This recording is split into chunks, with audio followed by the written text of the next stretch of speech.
अस्सलामुअलैकुम dear students, उम्मीद है आप सब खैरियत से होंगे। आज का हमारा बायो का लेक्चर स्टार्ट होना है सिंगल सेल प्रोटीन।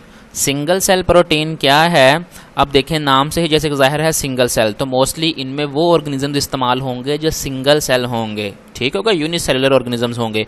और जैसे हमने पीछे देखते आ रहे हैं कि जी फर्मेंटर में हम थोड़े से टाइम में बहुत ज़्यादा मटेरियल या बहुत ज़्यादा किसी भी चीज़ को ग्रो करवा सकते हैं, क्योंकि उसमें बहुत फास्टली ग्रो होता है।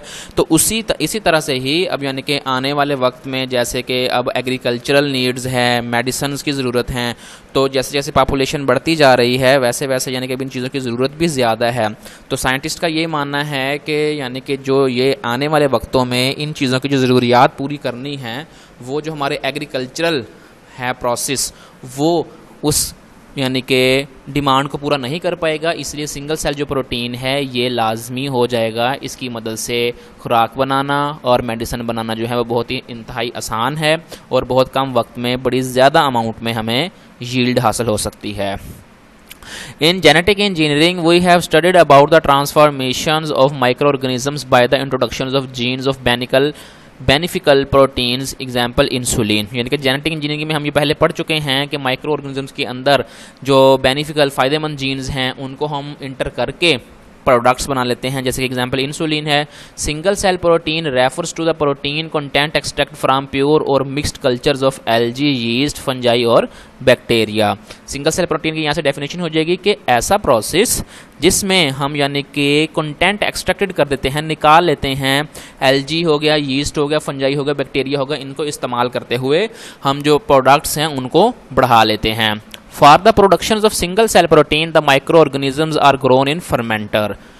सिंगल सेल प्रोटीन के लिए हम माइक्रो ऑर्गेनिजम्स को फर्मेंटर्स के अंदर ग्रो करवा लेते हैं। These micro organisms utilise a variety of substance like agricultural waste, industrial waste, natural gas like methane. अब देखें, एग्रीकल्चरल वेस्ट, इंडस्ट्रियल वेस्ट और नेचुरल गैस यानी कि मीथेन जो है ये सारे के सारे अब पोल्यूशन के बाइस बनते हैं। तो सिंगल सेल प्रोटीन क्या करता है कि एक तो ये पोल्यूशन की कमी करता है, एग्रीकल्चरल वेस्ट को, इंडस्ट्रियल वेस्ट को और नेचुरल गैस जो मीथेन है इसको एज अ रॉ मटेरियल इस्तेमाल कर लेते हैं। यानी कि हम कहते हैं कि ये न्यूट्रिएंट्स के तौर पर भी इस्तेमाल कर सकते हैं, जिससे हमें ये फ़ायदा पहुंचाते हैं। देखिए, दो फ़ायदे हो जाएंगे, एक तो पोल्यूशन नहीं होगी, दूसरा हमें जो प्रोडक्ट चाहिए वो भी बन जाएगा। Micro organisms grow very vigorously and produce a high yield of protein. Micro organisms बड़े यानी कि वेगोरसली हम कहते हैं बहुत तेज़ी से बढ़ते हैं और हाई यील्ड ऑफ प्रोटीन्स की हमें ज़्यादा मिकदार मुहैया करते हैं। The protein content produced by micro organisms is also known as novel protein और मिनीफोल्ड। अब इस प्रोसेस से जो प्रोटीन बनाई जाती है माइक्रो ऑर्गेनिजम्स को इस्तेमाल करते हुए, उसको या तो हम नोवल प्रोटीन कह सकते हैं या मिनी फूड कह सकते हैं। We know that due to overpopulation, the world is facing the problems of food shortage. हम जानते हैं कि ओवर पॉपुलेशन की वजह से जो हमारी दुनिया है उसमें खुराक की कमी है। In future, the conventional agricultural methods might not be able to provide a sufficient supply of food. अब आने वाले आगे वक्त में जो हमारे एग्रीकल्चरल मेथड है वो यानी कि खुराक की डिमांड को पूरा नहीं कर पाएगा, स्पेशली जो प्रोटीन है। For a better management of food shortage problems in humans and domestic animals, the use of microbes as the producers of single cell proteins has been successful on experimental basis. तो इस demand को, खुराक की demand को पूरा करने के लिए सिंगल सेल प्रोटीन का जो एक्सपेरिमेंट किया गया उसने यानी कि सक्सेसफुली बहुत अच्छे तरीके से काम परफॉर्म किया। The technique was introduced by professor Scrimshaw of Manchester's Institute of Technology. इस प्रोफेसर ने इसको यानी कि सबसे पहले एक्सप्लेन किया।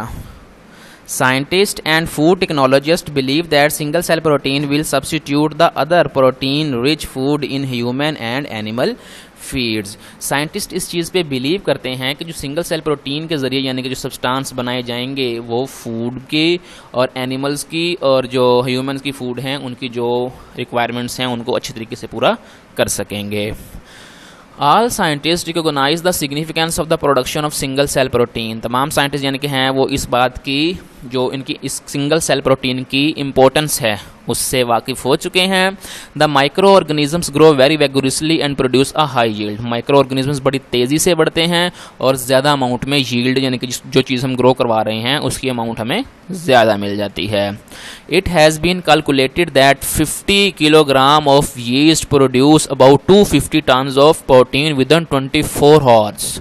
देखें आप ये अब अंदाज़ा लगा सकते हैं कि 50 किलोग्राम यीस्ट 24 घंटे में 250 टन के अंदर चेंज कर देगा प्रोटीन में।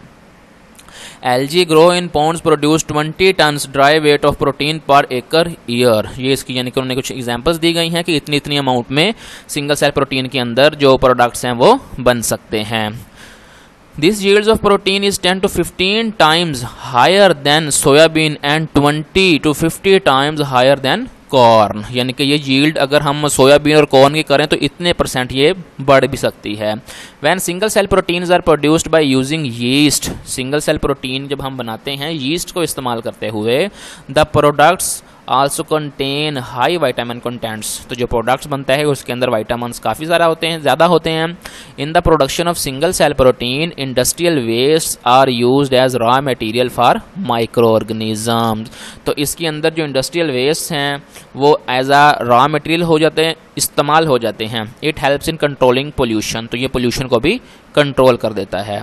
The use of single cell proteins has good prospects in future because they contain all essential amino acids.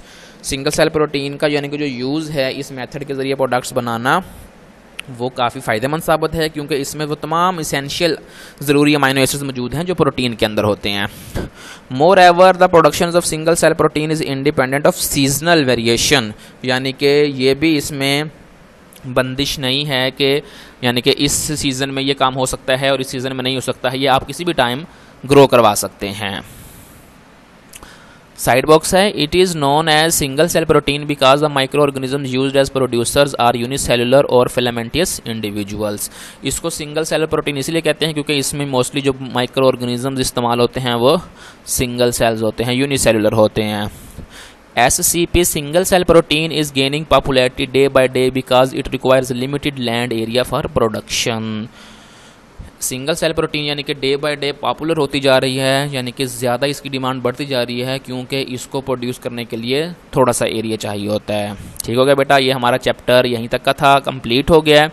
अब हम इस चैप्टर के MCQs देख लेते हैं। जी बेटा, चैप्टर के MCQs में आ जाएंगे। फर्स्ट MCQs देखें, find the correct match for the fermentation product and the organisms involved.